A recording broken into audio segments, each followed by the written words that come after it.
नमस्कार। उत्तर प्रदेश और बिहार में मनाया जाने वाला प्रमुख त्यौहार छठ पूजा, जो कि बहुत ही महारूप और विशेष उत्साह के साथ में मनाया जाता है। ये क्यों मनाया जाता है और कैसे मनाया जाता है, इसके बारे में मैं आपको बता रहा हूँ, ध्यान से देखिएगा। छठी मैया को देवसेना भी कहा जाता है और छठी मैया ब्रह्मा जी की पुत्री हैं, ऐसा माना जाता है। और छठी मैया जो कार्तिकेय हैं भगवान के, उनकी पत्नी माना जाता है। कार्तिकेय और गणेश जी दो भाई थे भगवान शंकर के, तो छठी मैया को कार्तिकेय की पत्नी कहा जाता है और सूर्य की बहन कहा जाता है। एक बार सूर्य तेजहीन हो गए थे, तो सूर्य अपनी खोए हुए तेज को वापस लाने के लिए ब्रह्मा जी की स्तुति करने लगे। और स्तुति करते करते जब खुश हो गए ब्रह्मा जी, तब ब्रह्मा जी ने प्रकट होकर के दर्शन दिया सूर्य भगवान को और बोला कि षष्ठी की जो उत्पत्ति है, देवसेना, जो देवसेना को मैंने प्रकट किया है, उस षष्ठी महाव्रत करके, आराधना करके आप अपने तेज को वापस ला सकते हैं। तो सूर्य देव ने ब्रह्मा देव के कहने पर छठ महापर्व, छठ माता को खुश किया, तो सूर्य को वापस ज्योति मिल गई, इन्हें अपना पूरा तेज वापस मिल गया। 4 दिन तक चलने वाले इस महापर्व, छठ महापर्व के पहले दिन को नहाय धोए कहा जाता है। इसमें प्रातः काल उठकर आम के दांतों से मुंह धोया जाता है, यानी कि ब्रश किया जाता है। इस दिन ब्रश नहीं किया जाता है, जबकि आम के दांतों से ही दांत साफ किया जाता है। और फिर दिन भर निराहार रहना और घर की साफ सफाई करना, और ये व्रत पुरुष और महिलाएं दोनों करती हैं। घर की साफ सफाई, पूजा की साफ सफाई आदि ये काम करते हैं। और शरीर की साफ सफाई, नहाना धोना, और फिर दिन भर कुछ नहीं खाना, यानी कि निराहार रहना, ये व्रत। और फिर शाम को कद्दू और चने की दाल चावल के साथ में पका करके प्रसाद बनाया जाता है। और इस व्रत या छठी व्रती, जो छठ को जो व्रत रखते हैं, वो छठी व्रती बोलते हैं, वो प्रसाद के रूप में ग्रहण करते हैं। और उससे पहले वो छठी को प्रसाद वगैरह चढ़ा करके फिर ग्रहण करते हैं। इस व्रत में नमक का प्रयोग नहीं किया जाता है, जबकि सेंधा नमक का ही उपयोग किया जाता है। ये हो गया पहला दिन, जिस दिन मतलब निराहार रह करके साफ सफाई करते हैं, घर की, अपने शरीर की, मंदिर की, पूजा पाठ की आदि, मन की, यानी शरीर और मन की शुद्धिकरण किया जाता है। और दूसरा दिन जो रहता है वो उसको खरना बोलते हैं, जिसमें निराहार रहकर दिन भर फिर शाम को गन्ने के रस या गुड़ में बना हुआ खीर प्रसाद के रूप में ग्रहण करते हैं। और फिर कुछ बच जाता है तो लोगों को बांटते भी हैं। इस प्रकार से ये दूसरा दिन भी खरना हो जाता है। और फिर तीसरे दिन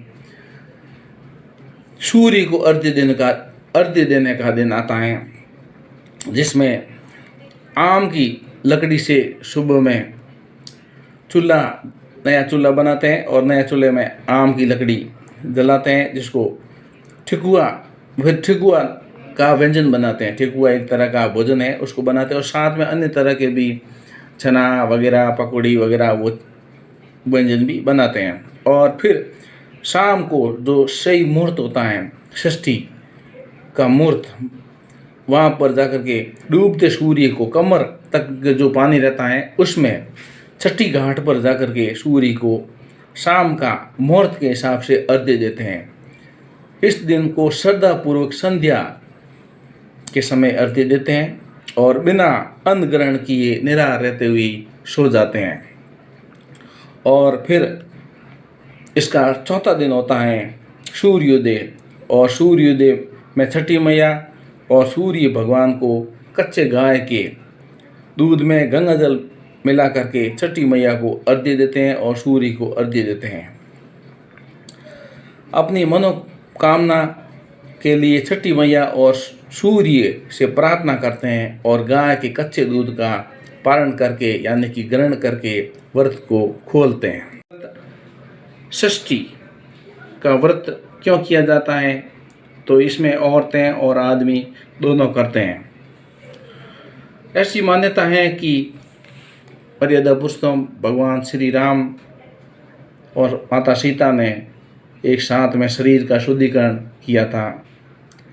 दूसरी मान्यता यह है कि भगवान श्री कृष्ण के पुत्र शांब को कुष्ठ रोग हो गया था, तो उससे मुक्ति मिली थी व्रत करने से, और फिर शांब के एक पुत्र हुआ था षष्ठी मैया की कृपा से। षष्ठी मैया बड़ी कृपालु हैं और उसके भक्त सच्चे हृदय से जो कुछ भी मांगते हैं उनकी मनोकामना पूरी करते हैं। भगवान सूर्य और षष्ठी मैया सभी की मनोकामनाएं पूरी करते हैं। छठ पर्व भगवान सूर्य को समर्पित हैं। पुराणों के अनुसार राजा प्रियव्रत ने कोई संतान नहीं थी और पुत्र इच्छा के लिए राजा प्रियव्रत ने षष्ठी व्रत किया था, जिससे उनके पुत्र रत्न हुआ था। पांडव जब सारा राज्य हार गए थे तब द्रौपदी ने व्रत किया था, तो पुनः उनकी मनोकामना पूरी हुई और पुनः राज्य मिल गया। लोक परंपरा के अनुसार सूर्य देव और षष्ठी भाई बहन हैं, इसलिए ये पूजा फलदायी मानी जाती है। लंका विजय के बाद भगवान राम ने राज्याभिषेक के समय भी ये व्रत किया था और सूर्य की आराधना की थी। छठी का सबसे महत्वपूर्ण पक्ष इसकी सादगी, पवित्रता, लोकमत है और आराधना के गीत से वातावरण सौम्यता विद्यमान हो जाती है। षष्ठी माता कात्यायनी के रूप भी हैं, जिसको पार्वती भी कहा जाता है, शक्ति कहा जाता है। तो मैं पहले बता दिया था कि इसके 4 दिन में ये पर्व पूरा होता है।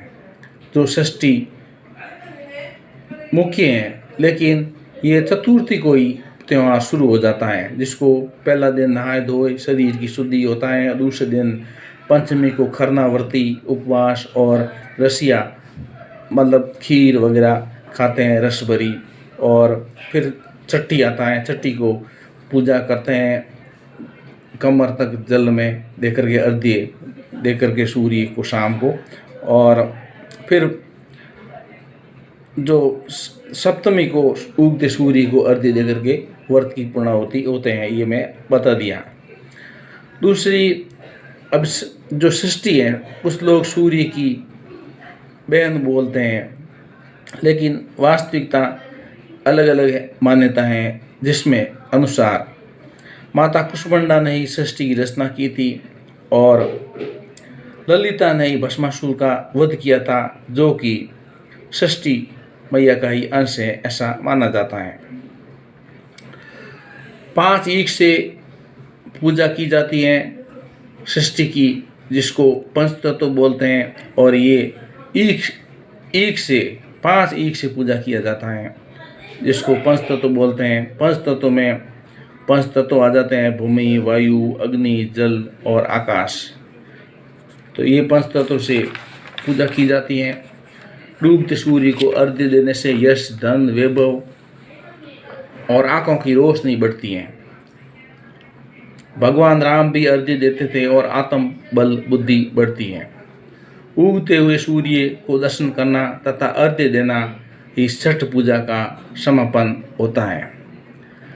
आपको वीडियो कैसे लगा? वीडियो अच्छा लगे तो लाइक कीजिए, सब्सक्राइब कीजिए और शेयर कीजिए।